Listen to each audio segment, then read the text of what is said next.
partícula sólida ingresa, ¿no?, como un fagosoma, ¿okay? También puede entrar parte del fluido extracelular con moléculas que están concentradas en él a modo de una vesícula, ¿okay?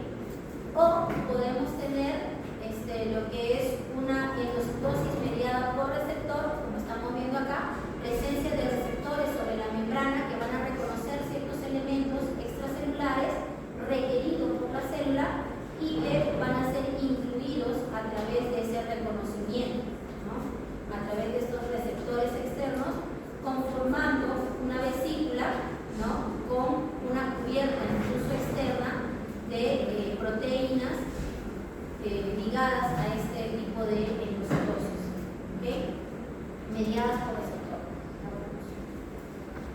¿Okay?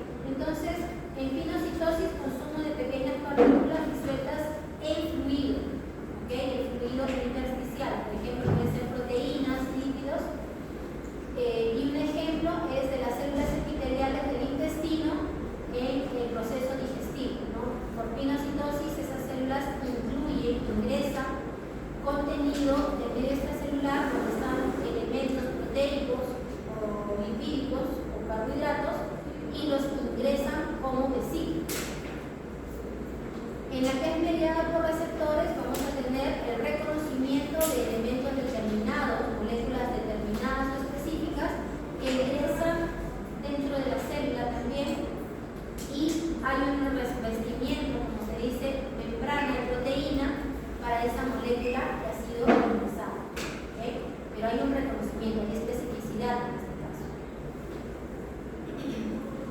¿no? Y acá tenemos, por ejemplo, lo que es esta endocitosis mediada por receptor, donde tenemos elementos de reconocimiento que vienen a ser estos receptores, que es el nuevo ciclo, donde se incluye la creatina, que va a ser el elemento que va a ser reconocido y va a conformarse, ¿no?, estos receptores a modo de vesículas cubiertas por proteínas y van a permitir el ingreso de moléculas dentro de la célula, pero moléculas específicas protegidas por esa membrana y cubiertas también por proteínas. ¿Okay?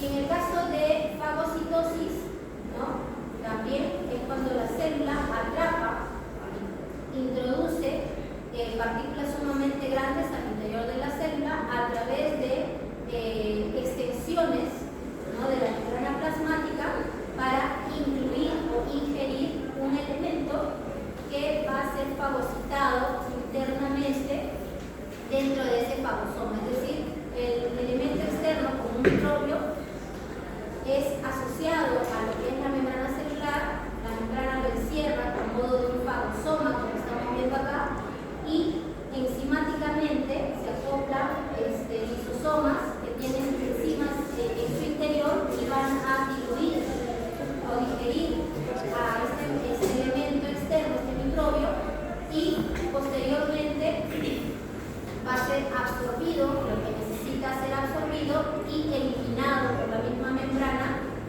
lo que no necesita. ¿Okay? Entonces vamos a tener una bacteria, por ejemplo, el macrófago, que lo internaliza, lo degrada a través de los lisosomas, ¿okay?, y los elementos que no sean necesarios simplemente son eliminados, como estamos viendo acá. Algunos son internalizados, otros son eliminados por este medio de fagocitosis, ¿no? Es como un mecanismo de defensa. En este caso, el macrófago con la bacteria, hay una degradación de ese elemento internalizado, hay un reconocimiento con antígenos,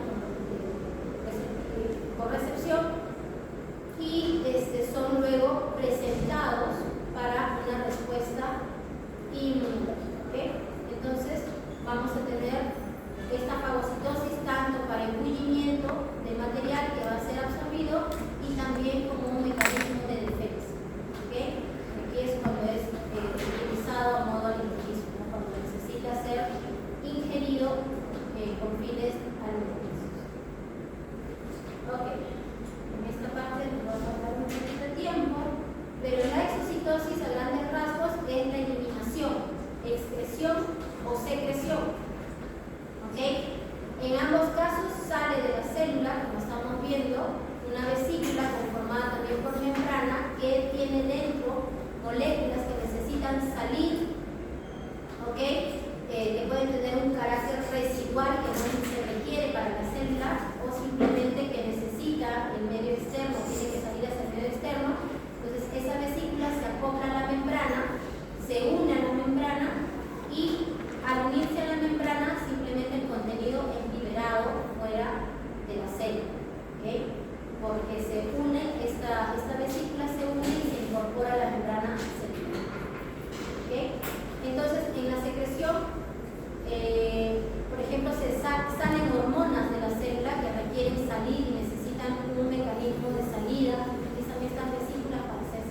la pregunta.